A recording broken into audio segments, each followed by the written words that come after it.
Ayan guys, meron tayong koneksyon galing sa outlet ng tangke, tapos may bulb tayong nilagay dyan. So ang purpose dyan mga idol, bakit tayo naglagay ng bulb dyan? Dahil may check bulb tayo dito. Ngayon kung nag-look ko yung check bulb, sira, kailangan palitan. So off lang natin yung bulb na yan. So yung tubig galing sa tangke hindi na makalabas. So yan yung purpose. Baka magtatanong na naman kayo, bakit may bulb dyan? So yan yung purpose. Tapos dito na lang natin ilagay yung check bulb kasi hindi na magkasya dito guys. So nandito yung check bulb. Bakit may check bulb?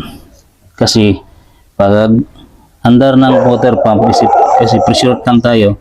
Kapag kasi mga idol wala yung check bulb, pagkatapos ng andar ng water pump, babalik yung tubig galing dito sa pressure tank, babalik dito sa malaking tangke. So ang mangyayari, laging andar yung water pump, cycle lang yung tubig.